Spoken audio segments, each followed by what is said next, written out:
Hello, welcome back to my channel. Thank you so much for being here. That was super sweet of you. So I created this makeup look in the Get Ready With Me that I just posted on Wednesday. It's so hard to talk about the future when I'm in the past. If you couldn't tell, yeah, I just filmed that Get Ready With Me. I changed my shirt. Did I fool you into thinking it's a different day? It's the same day. I don't know, I just really wanted to film a Get Ready With Me, and I have a very exciting topic to talk about today. I have notes, very limited notes. Bert, don't eat the garbage, okay? His new thing is trying to eat my trash when he wants attention. It's so silly. Look, it's a baby man. Bert is gonna sit with us here today. Maybe, we'll see. But we have a very exciting, anyway, that's not what this video is about. Bert and I have a very exciting topic for you here today. I'm gonna be talking about makeup I changed my mind about, which is one of my absolute favorite things to do. I think especially, you know, in this current time that we're in, it is important to have some nuance with your makeup takes and to share it when you change your mind about makeup products. Now I'm gonna have it go both ways. We're gonna talk about makeup that I didn't like, that I now do like. We're also gonna talk about makeup that I did like, that I've now realized I don't like so much anymore. So if that sounds like a topic that is interesting to you and you wanna hear about a bunch of different makeup products that I changed my mind about and hopefully see a lot more of Mr. Bert, then I encourage you to please subscribe and keep on watching because it's coming at you right now. So the first makeup product that I want to talk about is the About Face Matte Fluid Eye Paints. And I know you're probably thinking, what the heck, you freaking love those. And correct, I do freaking love those, but I have not always liked these for eyeliner. I think in my initial review I shared that when I was trying to use one of the darker shades as a liner, it just showed up super streaky, and I tried it a few other times, and I really only liked using these for graphic eyeshadow, you know, going in with a flat brush and doing eyeshadow looks with them, but I didn't like them as graphic liner until a few days ago where I gave them another try with some different brushes, and it's like freaking world of difference. Oh my gosh. I had previously only tried these with an angled eyeshadow brush because, in my defense, that is how About Face encouraged you to use them, at least unless my memory is deceiving them. I swear on the info sheet they sent me initially, it said to go in with an angled liner brush and to stamp it, and I just didn't have any success with that at all. So I took it upon myself to say, hey, let me try these with my Glisten Causemetics graphic liner brushes, and it worked so much better. Oh my gosh. And I think it just has to do with the density of this product. Like, these are a totally different consistency than water activated liner or your classic liquid liners, so they might take something different to work with them, even though I used my water activated liner brushes to make these work. But like, needless to say, an eyeshadow brush did not work with these for me when trying to do eyeliner, but my graphic liner brushes, which are much thinner, you know, they have like a nice thin precise tip, just worked a lot better with these for me. And I also didn't find the stamping method to be the most successful for me. I found that swiping was just fine and they went on way less streaky. So I think this is an important lesson for me, that sometimes just because a product doesn't work right away doesn't mean it's a bad product, and you should always try using different tools before you completely write something off. And I posted a reel about this on my Instagram the other day, and so many people responded being like, oh, okay, I'm gonna give these another try now. I didn't realize so many people were struggling with using these as liners. So yeah, I definitely recommend use a graphic liner brush, get some nail art brushes, any sort of brush with a thin tip like this, I think really lends itself to this formula a lot better. All right, I have a couple of brow products that I changed my mind about. The first one being the Lawless Beauty Hold Up Soft Set Creamy Brow Wax.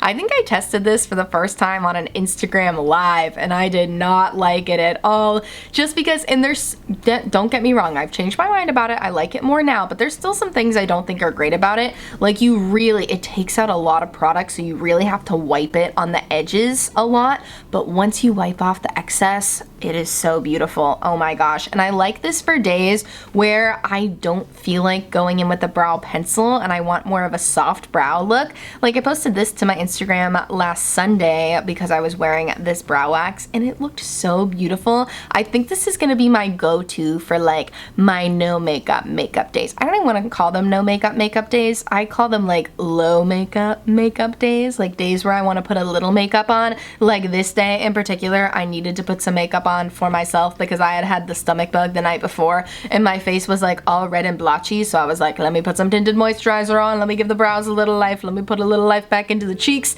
and this just suited that perfectly for me.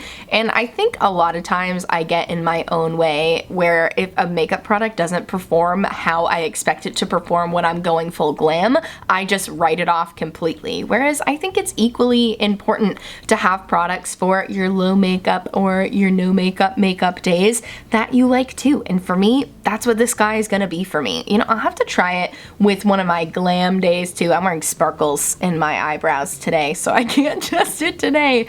But it's just tinted, so I don't think I would need this in addition to my brow pencil because I'm not trying to add more color, because this tint actually does give you a decent amount of color, which I like a lot, and it's not super messy once you wipe it off on the sides. So I'm excited to keep using this for my low makeup days because it really did just make me look like I had very naturally thicker brows, which I like, and it had really good hold too. All right, now let's talk about the brow product that I changed my mind about in a bad way, and it's the Milani Weekend Brow Pen Eyebrow Tint, as they call it. I have not worn this in months. My eyebrow routine changes like every 2 months. I feel like I'm constantly discovering better brow products, so it's not surprising to me that my brow products seem to always be included in makeup I changed my mind about. But when I was using this brow pen, I was using it alongside the NYX brow glue. So I would go in and shellac my brows down, and I would literally like press it down with my fingers afterwards, and then I would use this as my sole way to add pigment. I would use the NYX brow glue for hold,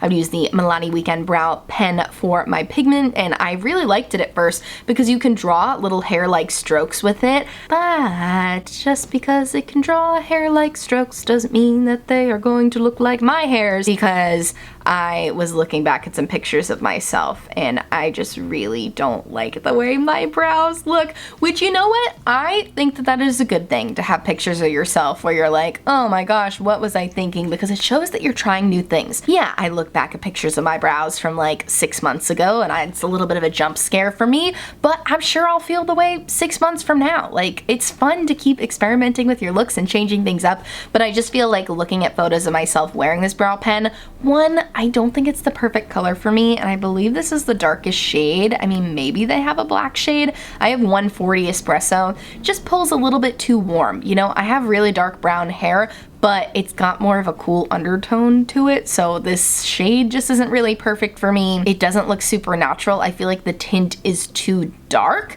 Like, even though with my brow pencil, I'm wearing the Thrive Causemetics brow pencil, which I absolutely love, even though I don't get as thin hair-like strokes with that one, I feel like it looks more natural because of the pigmentation being softer. This is just too hard of a pigmentation, and I'm definitely not writing off all brow pens because I've seen Katie Jane Hughes use the Glossier brow pen. I don't know if they still make that anymore, but I thought that looked beautiful. I was just trying to find a cheaper version than that. But if you guys have any brow pens that you like, that you feel like don't give such harsh pigment, I would love to hear about them, because I think that this is a product I could make work, but this specific Milani Weekend brow pen just did not work for me. Or at least my preference has changed now. At the time, I thought it looked good. I try to be very careful with the way I say it, because like I said, my brow style changes so frequently that, like, yeah, every 6 months I'm gonna hate my brows 6 months before, and my brow preferences have changed, so I no longer like this. Oh wow, I did not realize this was gonna be such a brow focused video.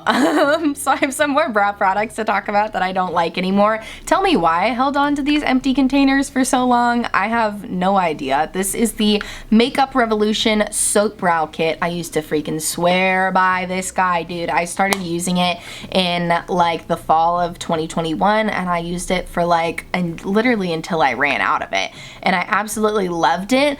But like I was just saying, my brow taste changes like every couple months, and I just no longer like the way my brows look slicked down, like laminated like that. My brow hairs, although they are on the sparse side, are very long. So when I slick them back like that, they make my brows look really wide because they are so long. And I've tried trimming them with scissors, but that is such a challenge. Oh my gosh, I've seen videos of people going to like Japanese beauty stores, and I think Sophia did this video, and she had these like scissors that had like a brow comb built into them. Maybe I need something more like that, because when I try to cut my own brow hairs, like I have a tiny pair of brow scissors. They are considered to be brow scissors, my little bird scissors here. I just feel like I never cut them right and they always end up being uneven. But when you're shellacking your brows down like that, when you're trying to get that laminated look, when the length is uneven, it's very evident, and I just feel like it's not a look I was able to get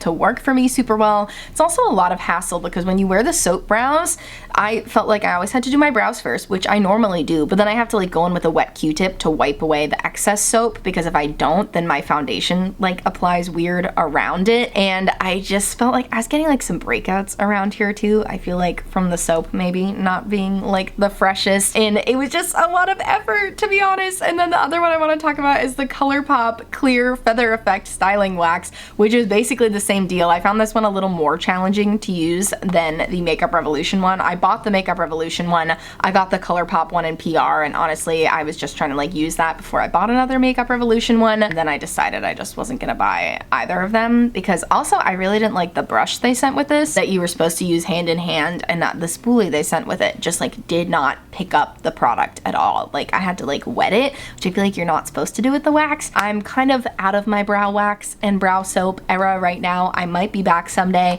Like I said, I just feel like my brow hairs are too long to make that look work for me, and I'm really happy with my brow pencils right now. All right, we're gonna throw this one in as a bonus because it's kind of a, it's not like fully a product I changed my mind about, but it's a technique I changed my mind about, and that is using setting spray to create graphic liner using eyeshadow. I felt like every time I tried this before, I would try the method of just like spraying my brush and dipping the brush into eyeshadow, and it would just go on streaky and like not look good at all. But recently I really gave it a good honest try where I tried that method, and then I also tried the method of wetting the brush, scooping some eyeshadow out of the actual eyeshadow palette, and then really grinding it up on my hand and making like a paste, and oh my gosh, what a world of difference. I know that's an extra step, but if you are someone who, I've heard a lot of people say that water activated liners aren't as readily available in their countries, like outside of the US and of the UK. So if you're someone who really wants to try graphic liner but you feel like, oh, it's not available to me,